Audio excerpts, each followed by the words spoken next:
Welcome to the Tamil டாக்கிஸ்.net.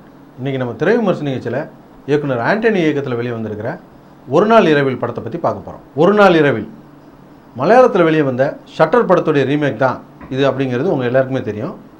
ஒரு மனுஷனுடைய வாழ்க்கையில் நடக்கிற நல்லது கெட்டது சரி தவறு எல்லாத்துக்குமே சந்தர்ப்ப சூழ்நிலை தான் காரணம்.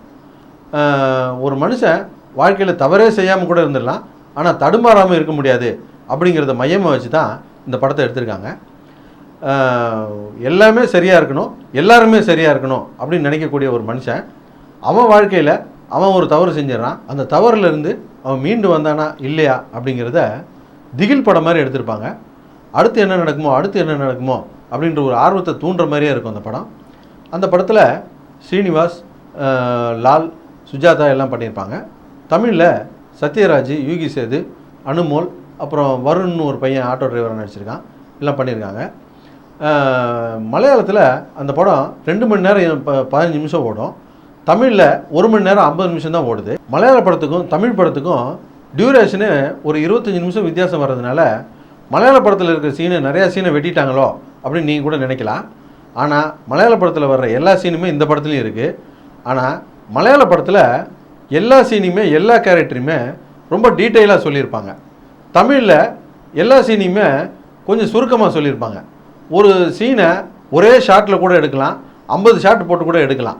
மலையாளத்தில் ஒரு சீனையுமே ஒரு க்ளோஸ்அப்பு, ஒரு மிட் ஷாட்டு, இப்படி தான் பிரித்து செஞ்சுருப்பாங்க.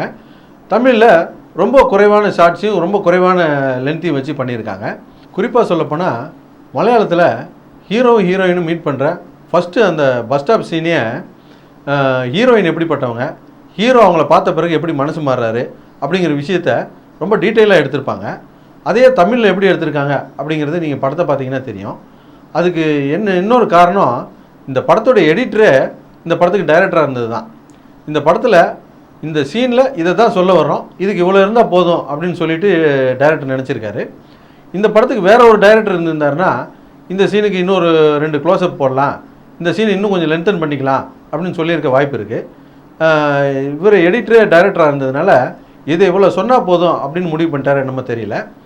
இப்படி எல்லா சீன்லையுமே லென்த்தை குறைச்சி படத்தோடைய லென்த்தை குறைச்சிட்டாரு. அதனாலேயே கதையோடைய டெப்த்தும் குறைஞ்சி போச்சு அப்படின்னு சொல்லலாம். அதனாலேயே மலையாளத்தில் ஹீரோ ஒரு பிரச்சனையில் மாட்டிக்கிட்டான் அப்படின்ன உடனே ஐயோ இப்படி ஒரு பிரச்சனையில் மாட்டிக்கிட்டானே, எப்படியாவது ஹீரோ வெளியே வந்துடணும் அப்படின்ற உணர்வு நமக்கு ஏற்பட்டுச்சு. அந்த உணர்வு தமிழில் நமக்கு கொஞ்சம் கம்மியாக தான் வந்துச்சு அப்படின்னு தான் சொல்லணும். மற்றபடி மலையாள படத்தோட ஒப்பிடாமல் தமிழ் படமாக இந்த படம் எப்படி இருக்குது அப்படின்னு கேட்டிங்கன்னா ஒரு வித்தியாசமான நல்ல படம் தான். இந்த படத்தில் சத்யராஜ், யூகி சேது, அனுமோல், அப்புறம் இந்த ஆட்டோ டிரைவரை நடித்த வருண்ன்ற பையன் எல்லாருமே நல்லா நடிச்சிருக்காங்க.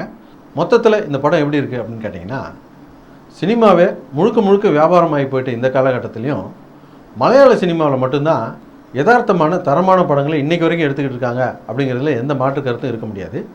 அதுக்கு காரணம், மலையாள சினிமாவை பொறுத்த வரைக்கும் கதை தான் அங்கே ஹீரோயின்லாம் அதுக்குள்ளே சுற்றி வந்துக்கிற வேண்டியது தான்.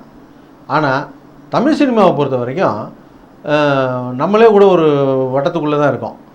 ஹீரோன்னா அவர் அக்மார்க் முத்திரை கூட்டப்பட்ட ஒரு நல்லவராக இருப்பார். அவர் ஜெயிப்பார், ஜெயிச்சுக்கிட்டே தான் இருப்பார், என்றைக்குமே தோக்க மாட்டார்.